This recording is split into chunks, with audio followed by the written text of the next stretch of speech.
Mga pare kong peke, magandang umaga po sa inyong lahat. So pauwi na po kami going to Lucena kasi hindi po nakapasok yung mga anak ko ngayon. So bukas po ang kanilang pasok. So pauwi na po kami ngayon. Mga pare kong peke. So naghatid lang po ako ng Grab. So ako po ay nag-book na ng Grab at kami po uuwi na. So ready na po kami mga pare kong peke. Lahat po ng bagay po namin is malapit na po nasa pinto na po. So para pag dumating yung Grab, mabilis lang po kami kasi 12th floor kami. So ito mga pare kong peke, dami namin dala pa uwi. Isang malita lang dala namin dito. Pag uwi namin, dami ng dalaga. So, ito pang dala namin, oo. Ito lang guys, ang dala namin dati. Nung punta kami dito, wala yan, puro damit ka. Ngayon, bumigat na guys, dumami na. Kasi ito pa, yan, may pitchil pa. At bumili ng pitchil dito, na pitchil po, di rin ginagamit sa ano to, ang dami, oh. Kakasawa guys, to. Ito guys, yung lugar namin. Diba? Ang kalat namin, oh. May naglilinis naman po dito, ayan, oh. Ito po yung condo. Yan. Okay, diba mga Mart pare kong peke, yung Sigabo ready na. So ready na rin po ako. Bye-bye mga Mart pare kong peke. Update ko na lang kayo later. Guys, kami muna na kaya naman ay bibili po ng aming babaunin dito po sa Jollibee or sa McDonald's. Ayan. So lakad tayo kay Noel. Nalapit lang naman po. Lakad na naman kami ni Kuya. Ayan guys. Kasi yan po ay magutumin sa biyahe. Ang biyahe din po ay mga 4 to 5 hours.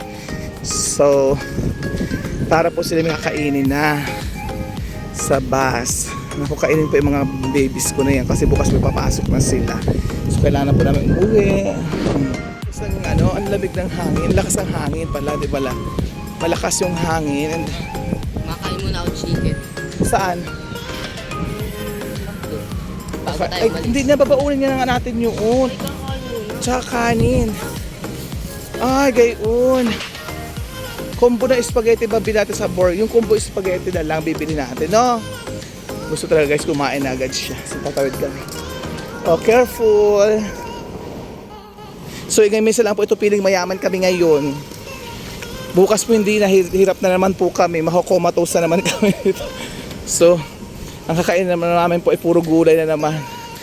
So, trabaho na naman kami ni Kuya Noel. Ako, trabaho na naman. Magsisilbi na naman ako sa kanila. Siyempre, kung talagang buhay. So, yung mga pare kong peka, dito na po kami. Ayan, bibili na po kami dito ni Kuya Noel. Diretso, baby. So, mamaya na po ka guys. Ako ga-video kasi baka bawal. Alright, mga pare kong peka, ito nakabili na po kami. So, mainit naman guys. Pang init na. Alas 12 na po kasi. So kami, bilisan baby, bilisan mo na, tayo natawid na baby. Pwede na baby. Okay, wait lang po ako kasi pwede nang tumawid, sabi po ni Noel, mamaya kami sa kabila. So wala naman po napakainit guys, bilisan mga Mark, pare kong peke, ang init no. Sobrang init nga dito sa Metro Manila. Kasi uwi na talaga kami. Hindi lang uwi, sobrang uwi na. Kakatamad yung ganitong buhay guys. Sa totoo lang, kahit minsan lang na mangyari sa buhay namin yung ganito, yung parelax, pero parang hindi ko naman gusto. Siguro ayoko ng ganito katagal. Gusto ko siguro yung, alam mo yung mga panandalian laang na gagawin ganito pa isang araw, 2 araw pwede. So tatagal ka ng ganitong buhay, nandiyan ka lang sa kondo, wala ka malang, hindi ka naiinitan, hindi ka nag-exercise. Ko syempre may naglilinis, kaya ako ng ganitong buhay. Gusto ko yung tamang simple lang guys, yung syempre kakain ka ng 3 times a day, yung magbabanat yung buto, lahat gano'n. Hindi yung ganitong buhay, nabibili ka na lang, hindi ka magluluto. Ay naku, hindi ka mamamalengke. Ayoko ng ganitong buhay guys. But anyway, minsan lang naman ito na maging feeling mayaman kami.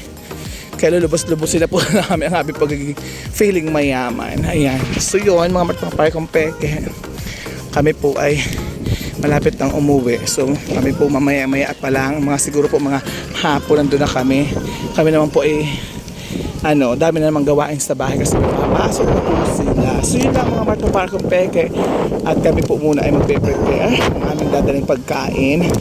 At yung Grab po guys, mga pare kong peke, ay kinansel. Naiinis ako. Kinansel guys yung aking booking. Kaya yun, sabi ko mamaya na lang. Kaya nabili po kami ng pagkain sa baba. So yun lang mga Mark kaya akakita po kami. Ito na po yung building na yan. Na po kami sa bus. Going home na po kami. So ito guys, kanina po kasi kami dapat. Ay kami po ay ang ingay mo naman baby. Napamali po guys yung pagbubuk ko. Napindot ko dali po guys ako ng pagbubuk ng Grab. Ay napamali po. Hindi naman po masyado malayo na punta namin. Para po bagang napamali lang po talaga ako ng address. Pasensya na po tao ng baklap. Siyempre, yun lang mga Mark. So but anyway, nandito na po kami sa bus going to Lucena City. So ayun guys. Mga kasama ng baby. Kasi may pasok na po. Pasok po, hindi po kami nakauwi kahapon sa sobrang pagod po namin sa paglalakad pag-ikot sa mga mall. So ngayon mga Mark, silaw naman kasi yun. So ngayon lang po kami umuwi. So bukas na pasok na po talaga sila, promise. So yun lang, bye-bye mga Mark kung peke. Thanks for watching.